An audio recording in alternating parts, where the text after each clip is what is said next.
Hey, nerds. But no, really, this is Yusha from the land of Yushaland. So I decided, why the heck not just make a commentary, or at least to record a commentary unscripted as per usual. So I don't know, maybe I'll just run on about stuff and then get cut off, but at the end. But anyway, so I decided to do just a commentary because, like, why not?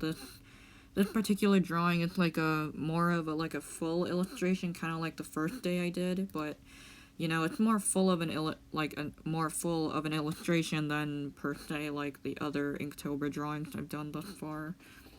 Because I've done a lot of Inktober drawings beforehand, like ever since like September, when the official prompts off the Inktober website at least were released.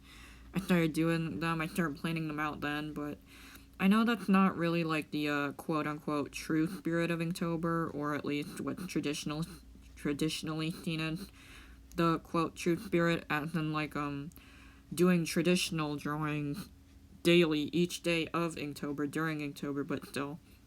So I did a bunch of them. I have done a bunch of them, and I've finished quite a few of them, but they're not like, they're pretty short. Like, the time-lapse videos by default were being exported pretty short, so like a couple minutes and everything, so way too short for a commentary, for at least for my personal preference when doing my own commentaries over these. So yeah, the other ones are just way too short, but this one is like almost 8 minutes of a video, so it's like, why not? Because maybe I could talk a little bit about my inking process. I used some custom Inktober brushes. Well, they were literally called Inktober brushes. If I actually manage to remember to put it in the description, maybe I'll put it in the description, who knows. Can't make any promises though. Anyway, so yeah. So I don't know, I said I would talk a little bit about the process or whatever, but you're kind of seeing it right now. That's basically it. I know there are some speed art videos where they can literally like make the sketch disappear, so it literally looks like as if the artist is literally just, freehanding all these final lines, but I know there's a way to, like, do that, but, I think the sketching process is really entertaining to see as well as the final touching up of the artwork, but, yeah, so, I don't know, since the sketch is pretty much seen, the entirety of the sketching process is seen, I don't know what else to talk about the process, so I might talk about other things, so, but yeah, these are some characters in the Dybbukverse, which is the Dybbuk debunked story that I draw of and talk about on all kinds of my social medias that I am active on lately. Yeah.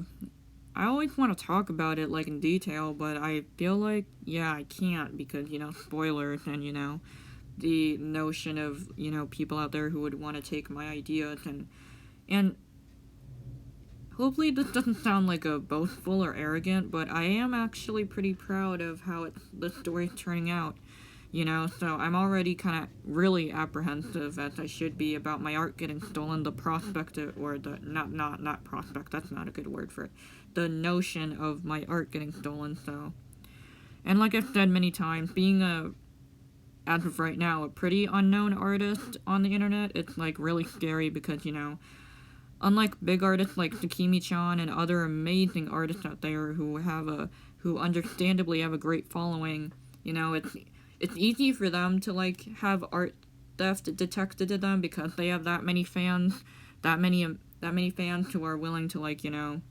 report to them right away. Like, if they see it being noted, like, they see their art, a big artist's art being used, then, like, they have their amazing signature styles that I love too.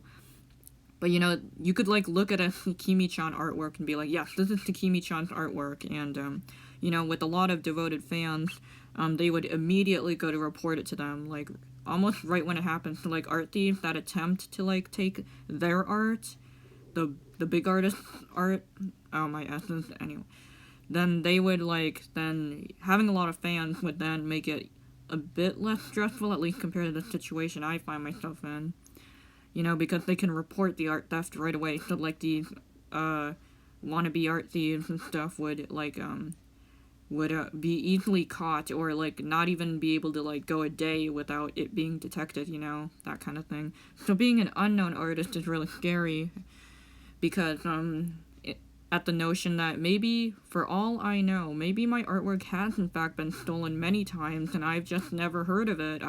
Because as of right now, I don't have a big presence on the internet at all. I'm pretty unknown. So it's like the notion that my art might have been stolen before by complete randos and I've just never had it reported to me because not that many fans.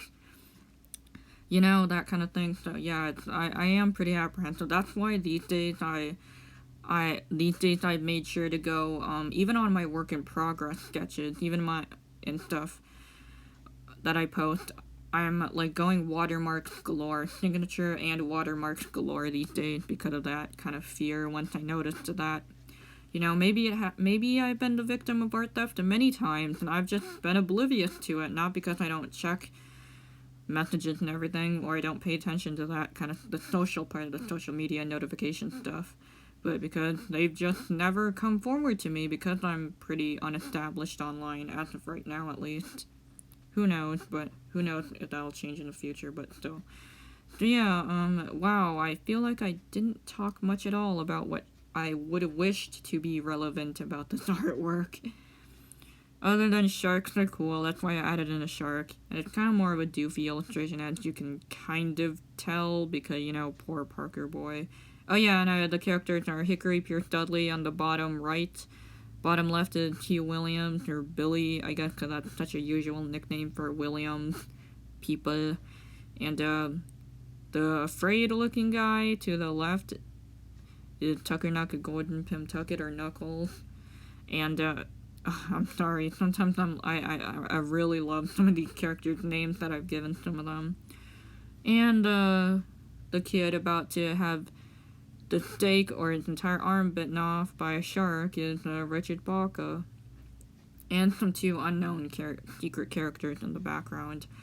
To our right, but yeah, anyway. I just noticed that one of the clouds looked kind of awkward, and I swear to God I did not intend for that. In fact, it's one of those things. In fact, I probably shouldn't even have mentioned it, because now people are just gonna notice it now and just crap on me about it. But yeah, that was not intended. I swear to God, I only noticed that after the fact, and I was too lazy and too proud of the drawing as it was to fix it. So anyway, I hope I got some of the things across, and yeah, oh yeah, and I added some of the Inktober logos, but I removed them because, you know, copyright, and it's a trademark, so whoops, trademark logo. And so thank you very much, and thank you very much for watching. Thank you.